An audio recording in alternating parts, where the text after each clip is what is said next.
తాకట్లో ఉన్న బంగారాన్ని విడిపించలేక వడ్డీల మీద వడ్డీలు కడుతూ ఇబ్బంది పడుతున్నారా? అయితే ఇప్పుడే సంప్రదించండి శివ గోల్డ్ కంపెనీ. మీ నమ్మకానికి మా హామీ శివ గోల్డ్ కంపెనీ.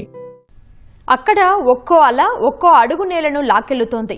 ఏటా అలా ముందుకు వస్తూ ఊరినే మింగేస్తోంది. వరదొచ్చిన ప్రతిసారి ఇల్లు నదీ గర్భంలో కలిసిపోతున్నాయి. ఈ పరిస్థితిని చూసి స్థానికులు తట్టుకోలేకపోతున్నారు. క్రమంగా కనుమరుగవుతున్న కోనసీమలోని కోడేరులంక వాసుల కన్నీటి వ్యధపై కథనం.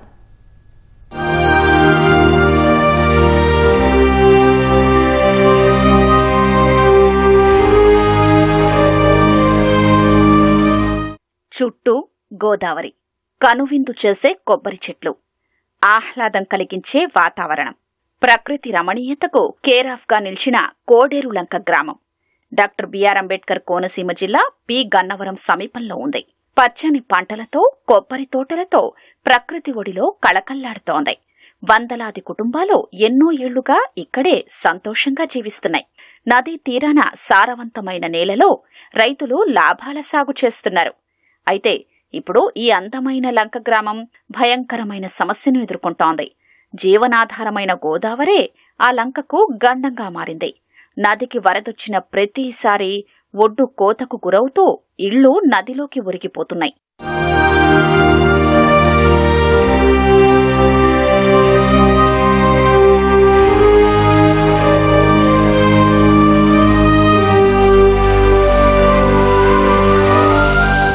చినుకు పడితే చాలు కోడేరులంక వాసులు ఆందోళనకు గురవుతున్నారు. అది వర్షంగా మారి తమ ఇంటిని ఊరిని ఎక్కడ తాకుతుందోననే బెంగతో వణికిపోతున్నారు. ధవళేశ్వరం బ్యారేజీ వద్ద గేట్లు ఎత్తిన ప్రతిసారి కంటి మీద కునుకు లేకుండా వారంతా ఊరికి కాపలా కాస్తున్నారు. కళ్ల ముందే ఉన్న ఇళ్లు వరద తాకిడికి ఎక్కడ కనిపించకుండా పోతాయేమోననే బెంగ వారికి కునుకు లేకుండా చేస్తోంది.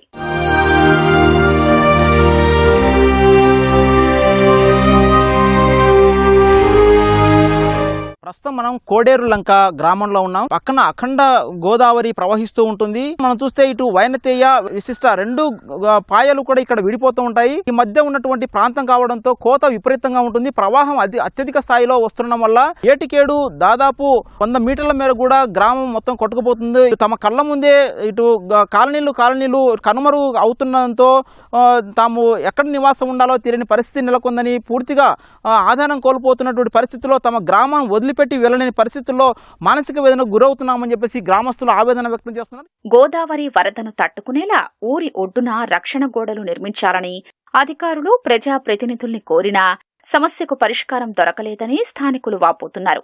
తాతలు కట్టిన ఇళ్లు, తల్లిదండ్రులు పెంచిన చెట్లు, చిన్ననాటి జ్ఞాపకాలు అన్నీ నదీ గర్భంలో కలసిపోతుంటే చూడలేకపోతున్నామని వాపోతున్నారు.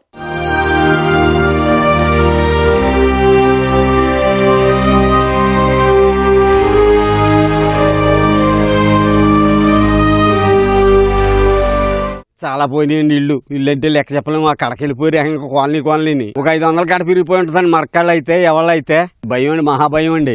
ఎటు వెళ్ళాలో మాకు తెలియదు. మధ్యగట్ట ఉన్నాం మేము. సంవత్సరం ఒక 3 ఎకరాలు ఇరిగిపోతూ ఉంటుందండి. మా చిన్నతనాన్ని చాలా ఉండేదండి, ఎదరదాకా ఉండేది. మా కళ్ళ ముందు దగ్గర ఒక 10-15 ఎకరాల దాకా ఇరిగిపోయిందండి. ఆ ఇల్లు అక్కడికక్కడ కోనలోకి అక్కడికి ఇక్కడికి ఒక్కొక్కరు వలస వెళ్ళిపోతున్నారండి. రోజు ఎంత పెరుగుతుంది అని భయంగా ఉంటుందండి. పై వాతావరణం తగ్గిందంటే మాకు మనసు కొంచెం కుదిరి పడుతుందండి. ఈ ప్రాంతంలో మేము ఆడుకున్నాం, మేము చదువుకున్నాం. స్థలాలు ఉన్న వాళ్ళందరూ కూడా ఇక్కడ కూలిపోతుందని వేరే చోట స్థలం కొనుక్కుని కట్టుకుంటున్నారు. ఊరంతా వెళ్ళిపోవడం లంకల గన్నవరం కళ్ళ ముందే కొట్టుకుపోతుంది అనేసి మాకు చాలా ఆందోళనకి కలుగుతుంది. ఆ దరికి కాకుండా ఈ దరికి కాకుండా మధ్యన ఉండిపోయాం. మేము చాలా ఇబ్బందులు పాలవుతున్నాం, చాలా శ్రమలు పాలవుతున్నాం. ఇది ఏమైనా పైకి ఎక్కింది అనుకోండి, మేము ఎక్కడికి వెళ్ళాలి? ఈ కట్టామంటే తలాలు లేని కారణంగా ఈ స్థలంలోనే కట్టుకున్నాం. ఆ రీతిగా మా పరిస్థితి ఉంది. కానీ ప్రభుత్వం వారు సహకరించి ఏమైనా చేస్తారని మా ఆశ. ఈ గవర్నమెంట్ అయితే మేము అడిగేది ఏంటంటే దీనికి రివోట్మెంట్ అనేది మాకు చాలా అవసరం సార్. దీని గురించి మాకు రివోట్మెంట్ అనేది మాకు వేస్తే మాకు చాలా సంతోషం సార్. ఇది కోడేరులంకకు ఆనుకుని ఉన్న గన్నవరం గోదావరి వరదకు కోతకు గురవుతోంది. పరిస్థితి ఇలాగే కొనసాగితే ఈ 2 లంకలు కాలగర్భంలో కలుస్తాయని స్థానికులు వాపోతున్నారు. తల్లి లాంటి తమ ఊళ్లను పాలకులు కాపాడాలని కోరుతున్నారు. గోదావరి ప్రవాహం పెరుగుతుందంటే చాలు కోడేరులంక వాసుల్లో ఆందోళన క్రమంగా పెరుగుతోంది. రాష్ట్ర ప్రభుత్వం గ్రామం రక్షణ కోసం రివిట్మెంట్ను నిర్మించి తమ కష్టాలు తీర్చాలని, తమ గ్రామం కోత గురి కాకుండా కాపాడాలని చెప్పేసి కోరుకుంటూ ఉన్నారు. కెమెరామెన్ సూర్యప్రకాష్ కలిసి వెంకటరమణ, ఈటీవీ న్యూస్, అంబేద్కర్ కోనసీమ జిల్లా.